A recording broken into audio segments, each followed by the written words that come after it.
Good morning. It's the next day after we did all the machinery moving. I was going to show you, I finally busted out my heater because the wall unit AC back there, it'll keep the room comfortable, I should say, but it's not warm enough the way I want it. So I finally got our heater out, and we've had this for a very long time, and I haven't run this in probably, I'd say, the minimum 2 years, maybe even 3 years or more.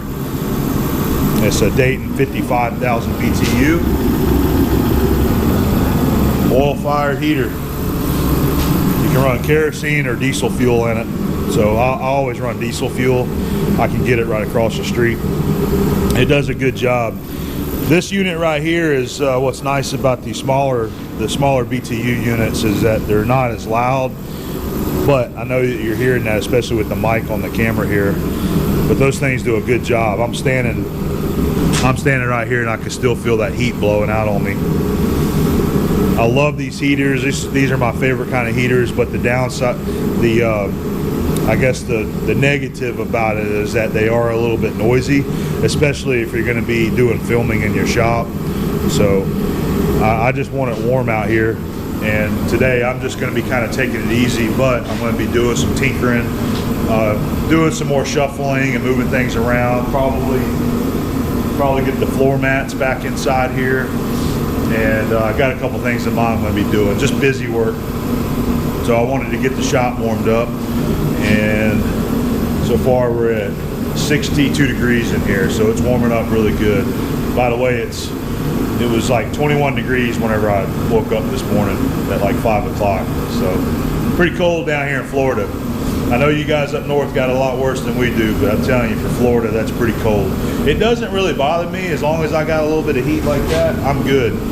And a lot of guys always make comments on social media about, I can't go to my shop, it's too cold out there, it's below freezing or something. I don't understand why people don't have some source of heat. It doesn't have to be exactly like that, but I mean, we used to use a fish cooker, a propane outdoor cooker at our old shop. We had that right in the middle of the shop. We had a big old block of steel on top of that thing, and we would let that just burn all day long, and that block of steel would help radiate heat. So even something like that, a lot of guys might have a little propane bottle. Take that and a little cheap fish cooker that you can get for nothing at the flea market, and turn it on, and it'll help take the nip out of the air inside your shop. So there's ways to get around that cold. And I don't like the excuses about it's too cold that I can't go do anything in my shop. So you can do something about it. But anyway, that's something that I wanted to mention. So here's your first peek at what the shaper is going to look like cleaned up. I cleaned the ram off a little bit, not finished, but we kind of wiped the dust off of it. I was doing that yesterday when I was waiting on the guys to show up. So this is something that I'm probably going to tinker with some more today. Start getting the shaper cleaned off, get all the grease off of it that the guys had put on it to help keep the rust off of it. All right, I'll bring it back later and show you what we've been doing today. Making a little bit of progress. We got the floor mats back in the shop here, or by the lathes. We got our mats by the mill. That's I know that's light duty stuff right there, but we got something else for you. I'm getting ready to come down here in the Monarch and make a little part. So I got some good news and some bad news for the G&E. Good news is I've got it hooked up to power. I want to point out that this is a temporary power until I get it over closer to the wall where it's going to sit, and then it'll be wired in properly.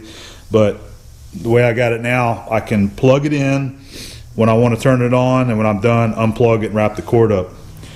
All right, so the bad news is I've got an oil leak that I got to deal with before I can even run this thing. So let me show you what we got.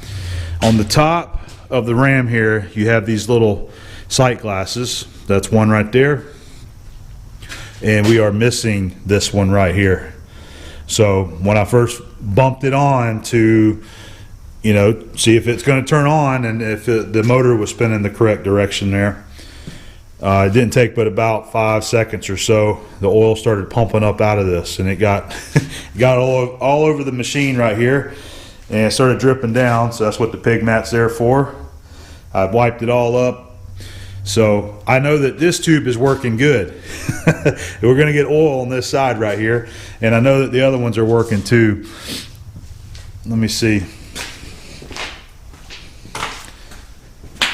I did see some. Yeah, I can see some oil right there in that glass, and I can see oil there too. It's like a fresh yellowy looking haze on the glass there. So the problem is, I'm not really sure exactly what that is that they used. I mean, if I had to guess, I would say like some kind of acrylic, plastic, or glass even. I don't have any material like that, so I'm just going to make a simple plug out of a piece of aluminum that I have over there. And this, I measured it with some calipers. This is an 1.25 inch hole, and they turned this diameter here to 1 5/16. So I'm just going to make something kind of match this right here that hopefully will just lightly bump down in this, and hopefully that will be enough to, I don't think it's pressurized because the oil is seeping down through this wick here and down into the machine. So we'll try it out. I'll try to give it like a thou bump fit and then tap it down inside there. Okay, so far that's the only thing. I can't even run this thing until I get that oil leak fixed right there, and then we'll move on to the next thing. So there's the temporary wire set up. We've got the plug and the receptacle. Okay, and I got it the first try. It was running the correct rotation on the first try.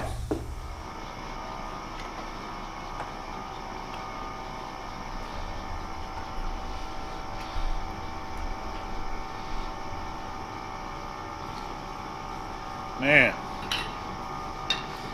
didn't realize I was that far off.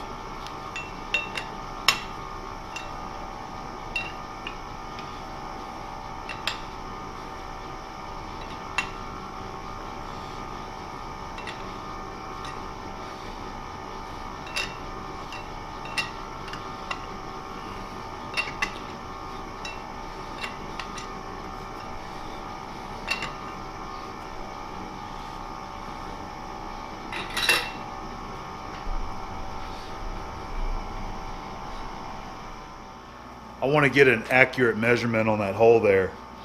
So besides using calipers, which is what I used to see what the hole size was, how can you measure that accurately? There's an oil tube right in the middle, so that's keeping me from being able to go in there and use my telescope gauge and rock it out and get a measurement that way.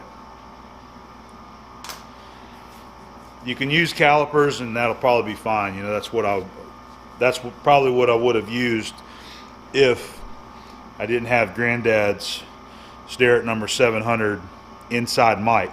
This is a 1 to 2 inch micrometer right here. It measures right there. So we're going to use this to get a measurement on this 1.25 inch hole and find out exactly what diameter it is. And I will say that I've already checked it with a good outside diameter mic like this, and it is right on size. It's right where it needs to be. So I know I'm kind of blocking it. I'll try to do it this way for you. How about that?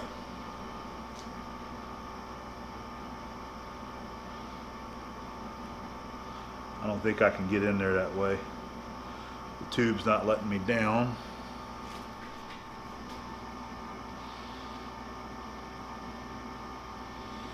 You would use these kind of like you would a veneer caliper.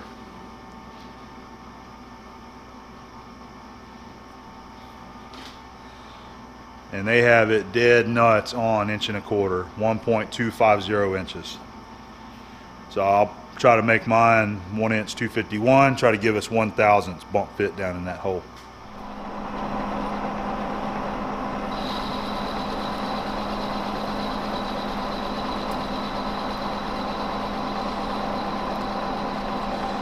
Alright, so that's going to be our cleanup face cut there.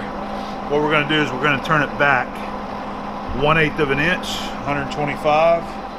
So I'll touch off 0 the compound here, and we'll make like 2 100,000ths cuts.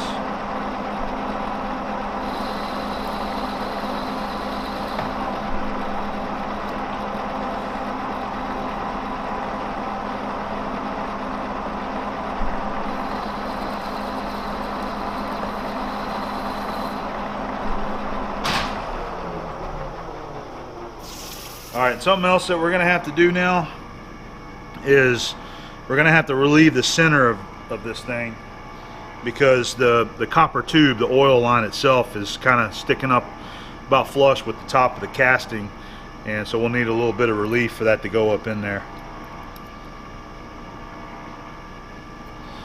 Okay, we got 50 thousandths to come off of it.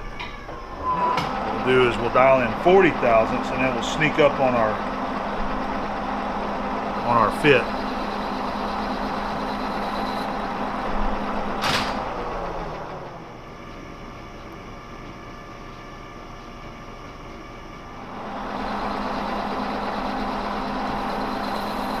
Take an extra 5 on the face here, back the tool out to face it off. We'll skin the outside to make it all look good. Let's see where I finished it at right here. 251.5.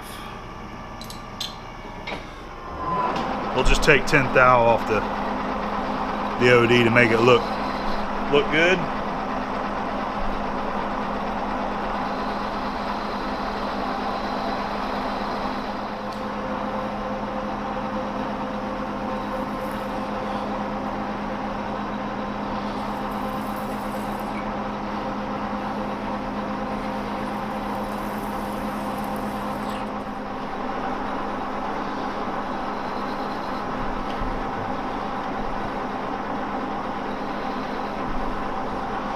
See if we can get that inside too.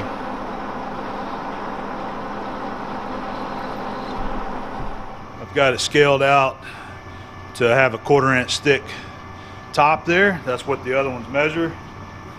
I'm going to try this little mag base tray right there, maybe to catch it as it comes off. We're going to use a high-speed steel parting blade and some oil, and let's do it. See how it cuts.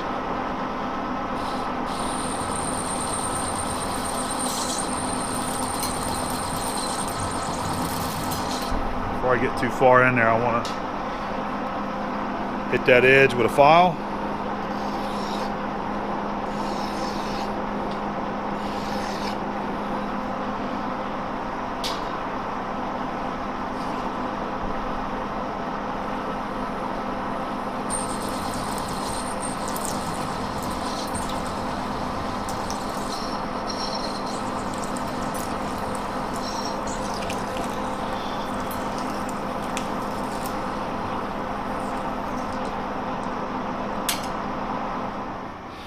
It's actually got a nice finish on there. It's nice and smooth. I'll just dress that little nub off of it. All right, I'll meet you back over at the G&E shaper.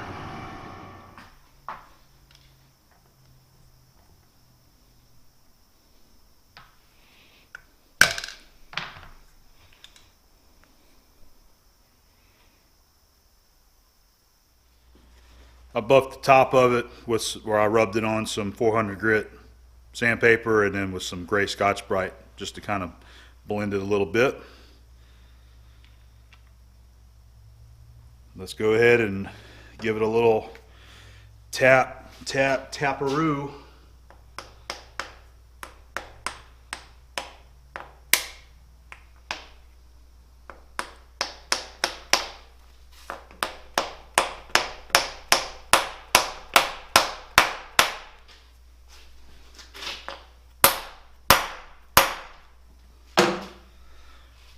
It's home.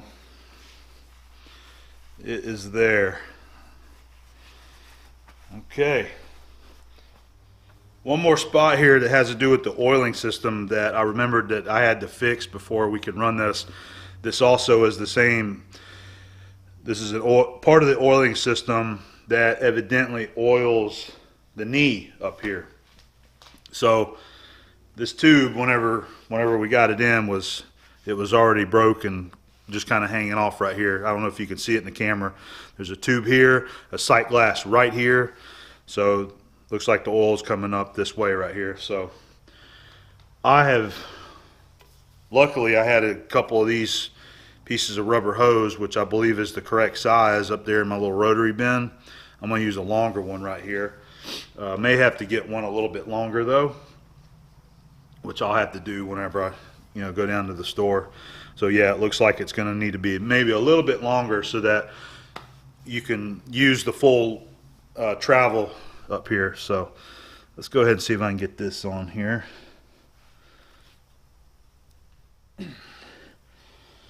Pretty tight on that tube right there. We got it going down on it though. Then we'll come up here to this one.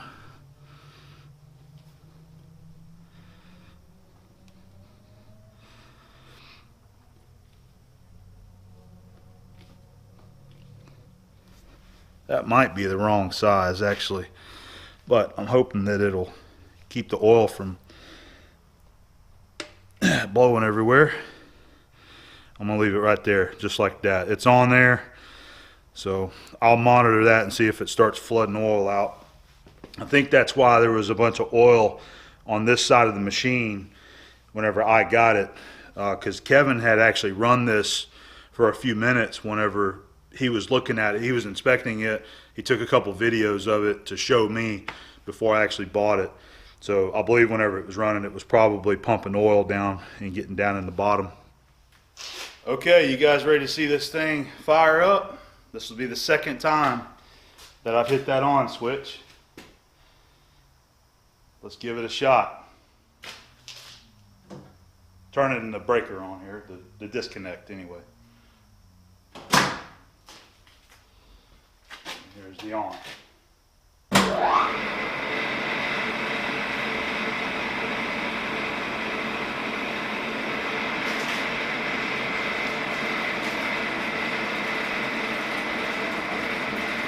We're going to let it idle and see what's going on, okay? So far my plug is working. I'm going to check the other side.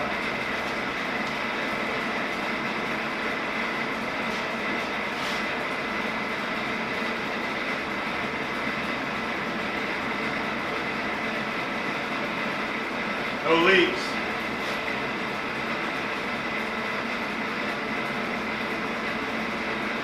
I'm seeing oil over on this side here. It's definitely pumping it up.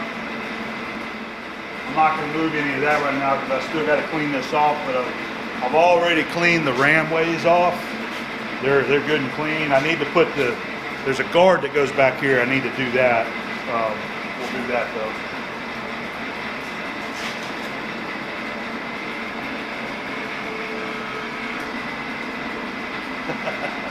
Movement.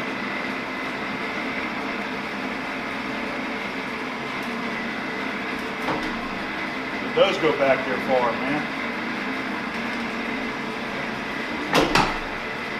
That sucker's in high gear. It don't take much on that.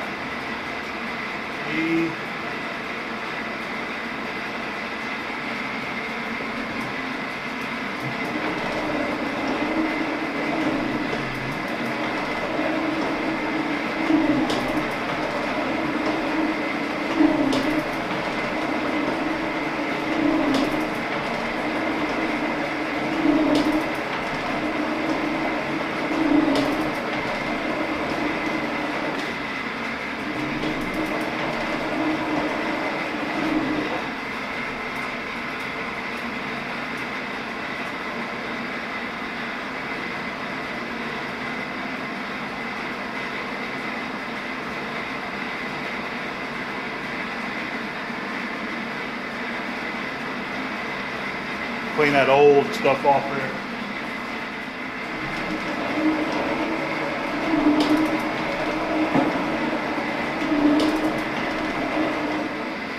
All right, guys, I think we got success here. We got a functioning machine. I don't have any oil leaks. I've been letting it run for just a few minutes, and I was trying to figure out the strokes per minute here so I didn't mess anything up. You don't want to stroke these things fast whenever you got a long stroke selected on it. So I was looking down here to figure out how much stroke it's at right now. Right now it's set at 24 inches, so that's a long stroke. So we're running I'm at 9 strokes per minute right now.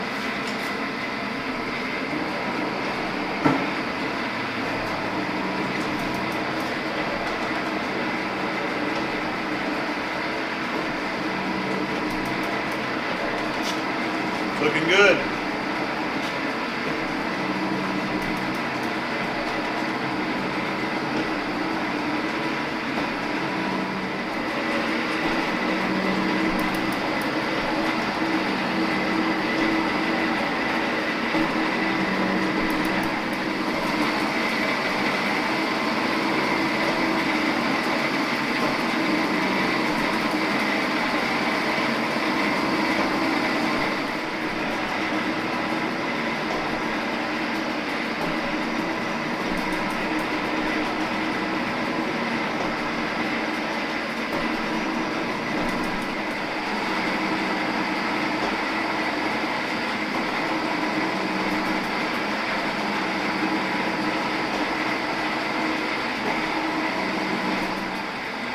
It's 16 strokes a minute.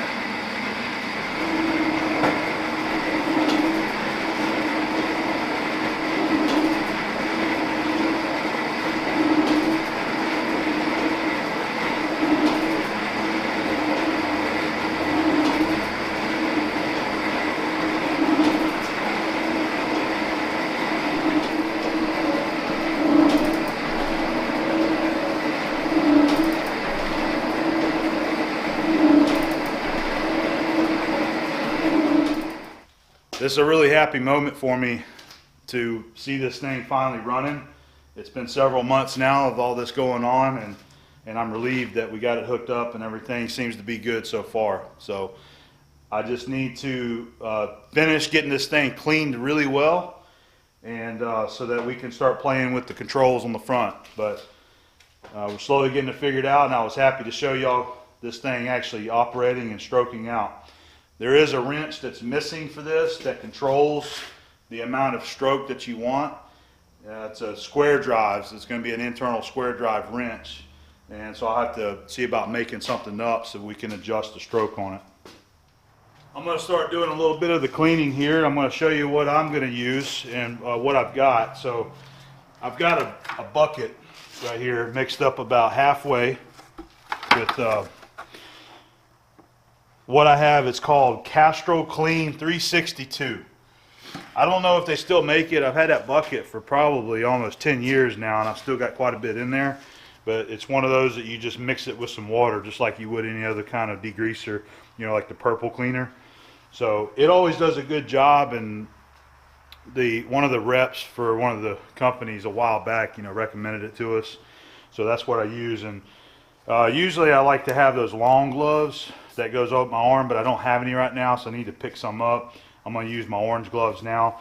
You don't want to get the stuff on your skin. It sort of has a slimy feel when you get it on your skin, but not only that, it's not good for your skin at all. You shouldn't get it on there. It'll actually start burning your skin. So, but all I do is just take the rag and I soak it good. And it's a degreaser, just like any other. I'm sure everybody's used a degreaser on anything, you know, your engines, cars, or whatever. And you just start wiping it. And luckily this one isn't too heavily covered in oil and you know, grease and stuff, so it's not going to take a whole lot. But usually what I have to do is kind of go around the machine, and this is how I clean a lot of them, by the way. You know, my lathes or whatever. Give it a good wash down like this, and then I'll come back with some fresh and a clean rag and just kind of go over it one more time to get rid of the, you know, as you wiping it, you wipe a little, you get a little bit of smearing on there of the grease. And you see just that little bit right there. It's cleaning it up real good right here.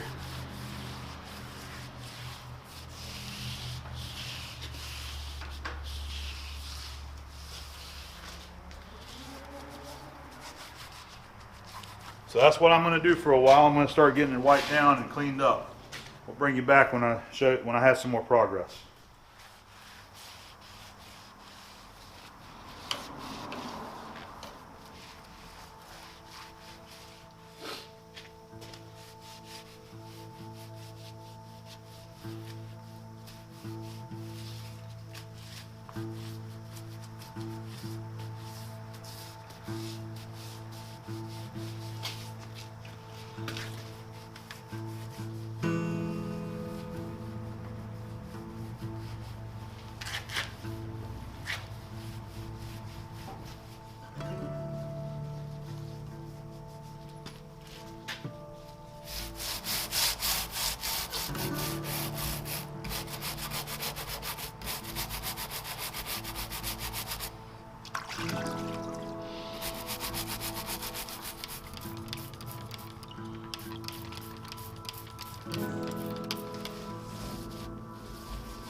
We got a lot of it done.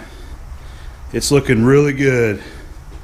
I got just about the whole top of the machine completely cleaned off. I have not done the bottom yet. I wanted to make sure that I get all the top done first. You want to work your way from the top down so that all your cleaner and oil, drips down to the bottom. And then once I have all the top of it cleaned the way I want, I use the dirty water to clean the dirtiest part of the machine, which is the sump here. It's looking pretty good.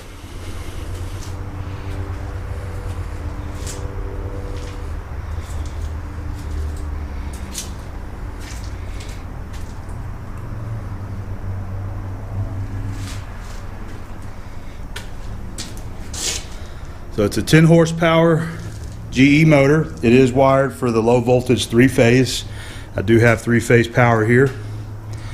And also, I've also got the guard cleaned up that bolts right here. If you look right up underneath here, you got the 3 screws. And I've got that clean. It's out there by the sink right now. I'm going to bring it in here and get it screwed on. You can see our oiling system is working good.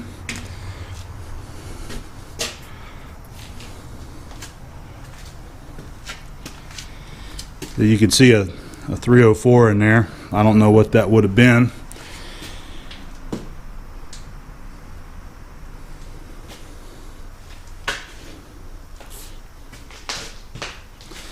So we got the hardest part of it done.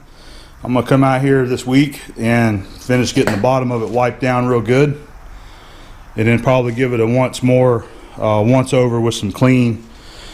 And then after that, I'm going to start working on the bare metal surfaces and getting them polished up. I want this thing to really look good. And you can see up inside here, this was hand scraped.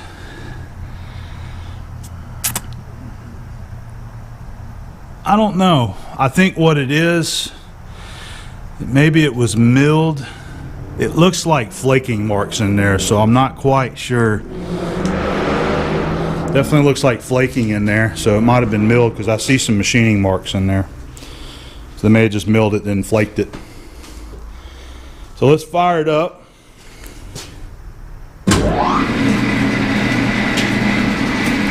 So So these controls here are for your, that's your strokes per minute.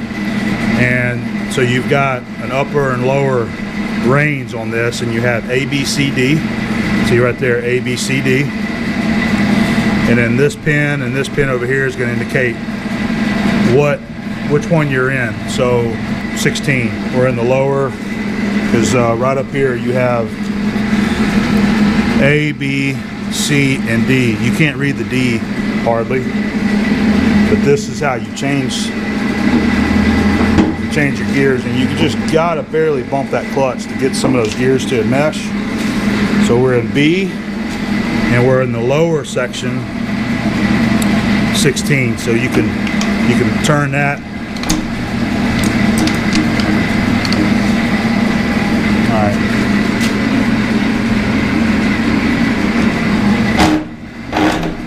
See, I got to learn the machine, because it's hard to tell how much to pull this clutch lever to drift the clutch like I want to. I did it a couple times earlier and they just meshed right in. So it's just getting familiar with it. Believe me, I'm not one of those guys that slams the machine in the gear, if you know how I run the Monarch.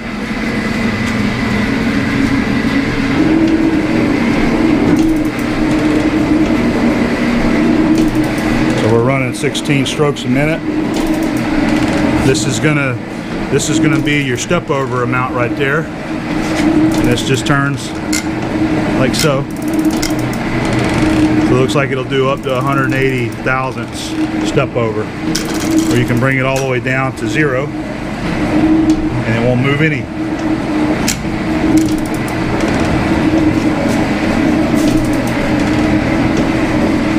So let's try some of the rapids. Let's see what it does.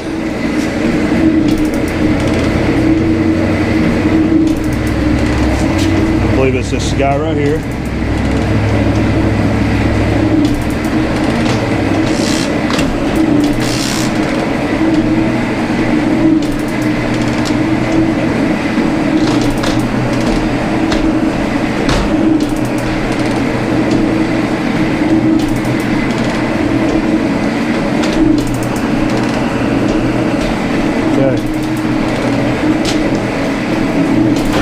Go ahead and shut the ram down.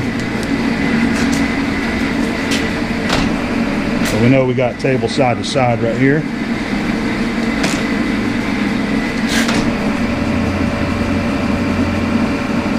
And I need to do that anyway so I can get in there and finish cleaning it out.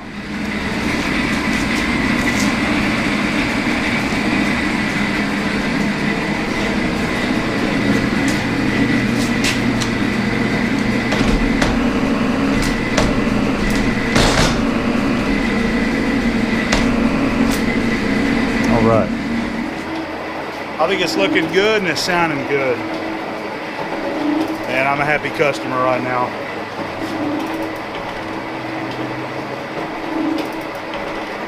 Alright guys, it's starting to get late and I'm going to pack the shop up and head inside. I wanted to kind of thank everybody again. Kevin and all you guys up in Pennsylvania and the surrounding areas that came and helped move this machine. Fred for bringing it down, everybody that's been involved, and all you guys watching, all your support, thank you very much. I really appreciate it. So that's going to be it for this one, and I'm going to start playing with some more stuff on this machine, and we'll bring you back for some more, and maybe next time we'll start making some chips.